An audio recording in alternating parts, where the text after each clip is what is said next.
எங்கள் வீட்டில் இன்றைக்கி பருப்பு சாப்பாடுங்க. பருப்பு சாப்பாடு எப்படி இருக்குன்னு பார்க்கலாம் வாங்க. அடுப்பில் சட்டியை போட்டு வடை சட்டியை போட்டுவிட்டு எண்ணெய் ஊற்றுறோம். நல்லெண்ணெய் ஊற்றினாலும் சரி, கல்லெண்ணெய் ஊற்றினாலும் சரி. நான் நல்லெண்ணெய் ஊற்றினேன். ஊற்றி எண்ணெய் காஞ்சோன்னு கடுகு போட்டு பொரிய விட்டோன்னு, ஜீரகம் கொஞ்சம் போட்டு பொரிய விடணும். பூண்டு கொஞ்சம் உரித்து வச்சுக்கணும். அது பொரிஞ்சோடனே ஜீரகம் பொரியக்குள்ளேயே பூண்டு எடுத்து போட்டு அதையும் சட்டியில் வதக்கிக்கணும். அது வதக்கி முடித்தோடனே வெங்காயம், அந்த வரமிளகாயும் ஒன்றா எடுத்து போட்டு அதையும் வதக்கக்குள்ளேயே கருவேப்பிலை, கொத்தமல்லி தழை இதெல்லாம் போட்டு வதக்கணும். நல்லா வெங்காயம் நல்லா கொஞ்சம் செவந்து வதங்கினோன்னு தக்காளி 2 தக்காளியும் எடுத்து போட்டு வதக்கணும். வதக்கி நல்லா அது வதங்கிறதுக்கு உப்பு போட்டு நல்லா வதக்கணும்.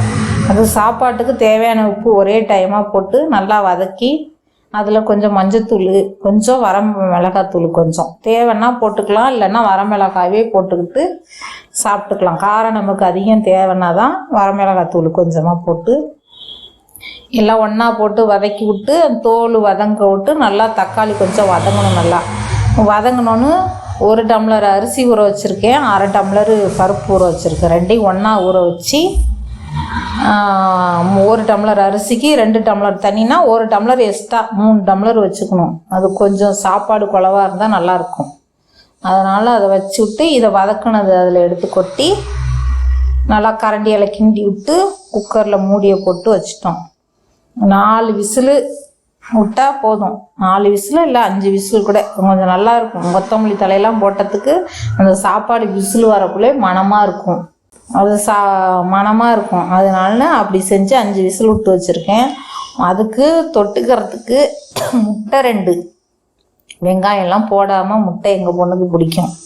வெங்காயம் போடக்கூடாது. மிளகுத்தூள், வரமிளகாய் கிள்ளி போட்டு கொஞ்சம் செவந்தோன்னு சட்டியில் வரமிளகாய் எண்ணெயெல்லாம் ஊற்றி வறுத்து அதில் 2 முட்டையை ஊற்றி நல்லா பொடியாட்டம் வறுத்து விட்டு அதை வச்சிடணும்.